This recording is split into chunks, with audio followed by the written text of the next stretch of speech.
Alright, you bass fetishists, let's make some hard-ass 808s from scratch in Ableton Live. I'm going to take an impulse waveform, limit it, overdrive distort it, EQ a little, and then limit it to shit again. What's an impulse waveform? It is a vertical line in your waveform, a burst of energy equal at all frequencies. We're trying to make the digital values of volume within the wave go from -1 to 1 directly, or vice versa. So I'm actually going to record the sound of the phantom power 48 volt signal dropping out and then turning it back on again on my mic. So you're going to hear some pops right now.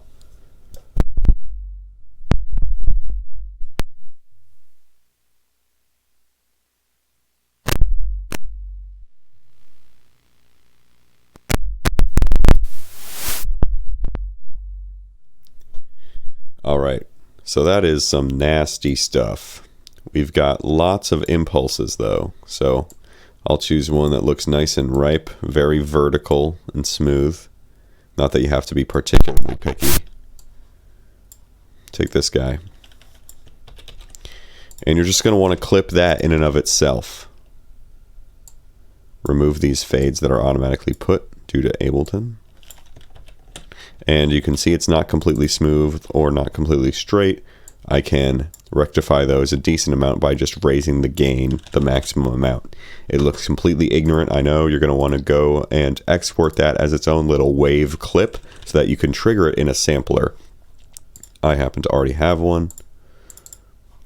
And let's start from scratch here.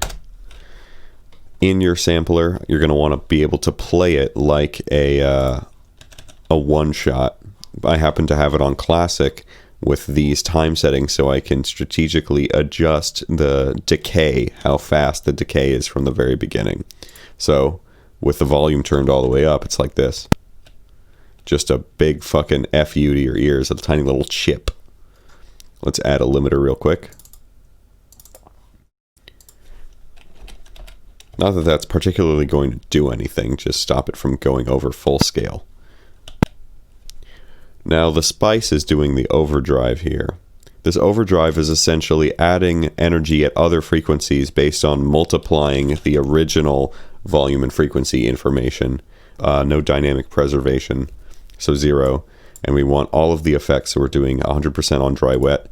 I'm having it centered on 1000 hertz, 1 kilohertz. And I don't want any overemphasis of the high frequency, so I'm turning the tone all the way down, and I want the maximum impact, so I'm turning the drive all the way up. Already it sounds a little thicker. I'm going to do that again and add more. That's a little too much for me, so I'm going to actually draw this back to 50%. And you can hear it's a very hearty thud. And I personally want to remove the 110 hertz range. There's some stuff that you might think of as kick drum no-no noise, especially in the classic recording era.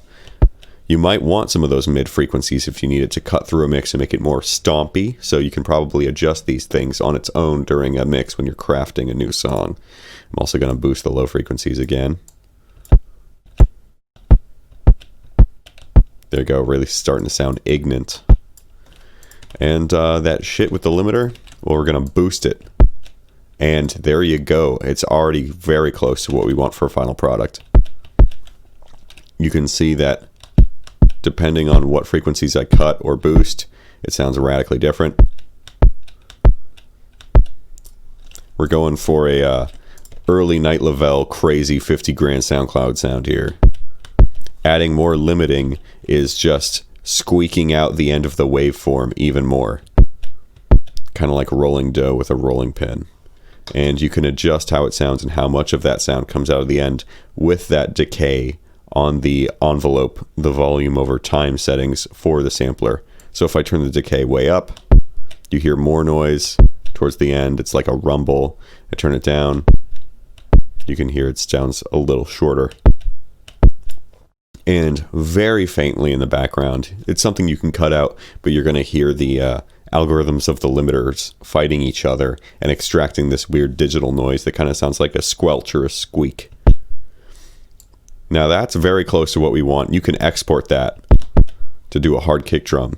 If you want to add it with a sustained bass note, and make it like an 808 rather than a kick.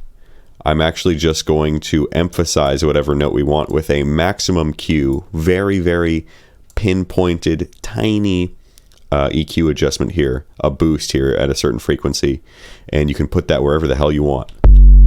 Boom. And if you want it to be more flocka, you want to take out the rounded edges of the waveform and make it flatter, add more limiters. And it's more aggressive. Much, much, much more aggressive.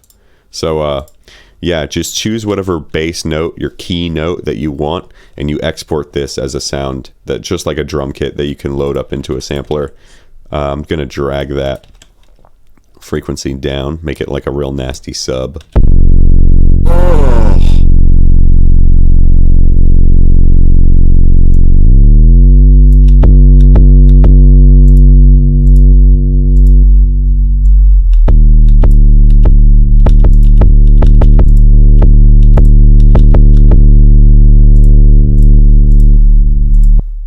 And there you have it, an absolute fucking trunk knocker.